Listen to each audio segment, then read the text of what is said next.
अस्सलामुअलैकुम दोस्तों, ये हमारा यूट्यूब चैनल जाली व्लॉग्स है। इस चैनल में आप सबको वेलकम खुशामदीद कहता हूँ। आज का जो हमारा व्लॉग है वो बहुत इम्पोर्टेंट है, जिसमें जो ओरिजिनल जो सिंधी में कहावत है वो हम आपको सुनाएंगे। ये हमारे जो है बुजुर्ग है वली मोहम्मद जी ने जो और इब्राहिम जी ने जो इनसे हम सीखते हैं कि जो देहात के लोग थे पुराने ज़माने में वो कैसे कैसे जो वो शादियाँ वगैरह और जो अपने किस्से थे वो कैसे बयान करते थे। ये हमारा व्लॉग जाली व्लॉग पर इंतहाई इम्पोर्टेंट वीडियोज़ आपको मिलेंगी। आपसे हमारी छोटी सी गुजारिश है कि हमारे इस चैनल को सब्सक्राइब करें, बेल आइकन घंटी को प्रेस करें और वीडियो को जितना हो सके 3 ग्रुपों में शेयर करें, ताकि हमारी जो आने वाली वीडियो है वो आप तक बर वक्त पहुँच सके और हमारी जो हिम्मत अफजाई है वो हो सके। वली मोहम्मद जी ने जो साहब से हम जो है वो एक कहावत सुनेंगे जो इंतहाई मशहूर थी और जाम खानदान के लिए जो है वो बाइस मुसरत थी।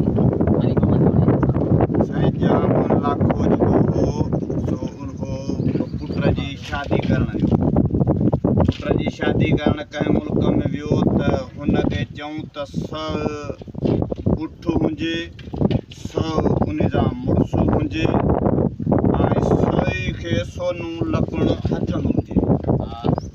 पोइ जाम लाखे जो त इन वटां शादी आऊं थो कयां ऐं पुट हुन वटां आऊं थो परिणाए, इहो कमु आऊं कंदुसि। पोइ जाम लाखे हितां माण्हू कया स उठ काहीं ऐं स ॼाणी काहीं। पोइ हितां गुज़रंदो हिकिड़ी जाइ ते हिननि खे राति वञी पई, उते वञी तरसिया त हुते हुननि खे हिकिड़ो पखी हथु आयो जंहिंजो नालो हो लाखो।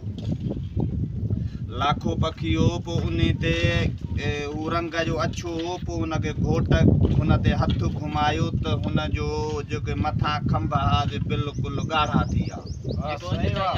अॼु ॾींहं ताणी पखीअ खे ॾिसंदव त हू खंभ जेके आहिनि से ॻाढ़ा आहिनि से।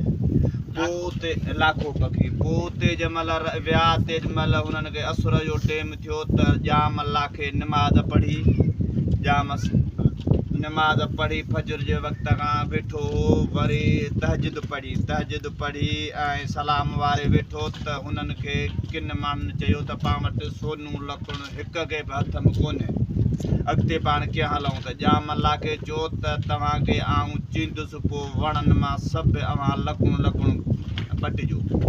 पोइ जाम लाखे ख़ुदा जे दरबार में दुआ घुरी त वण टोटल 5 मिंटनि लाइ टोटल सोना थी विया। पोइ हर हिकु सोनू लकड़ पटियो, हर हिक वटि सोनू लकड़ सही वटि थी वियो। पोइ जाम लाखो पंहिंजे मर्ज़ माणे वञी रसियो बादशाह वटि। पोइ पंहिंजो परिणाई उते 100 बकर पुठल हो ऐं 100 दिलो खीर जो हो। जेॾीमहिल जाम लाखो रसियो उते तेॾीमहिल जेको बकर हा जेके उते जा माण्हू हुआ से बकर विया खाई आहे। बाक़ी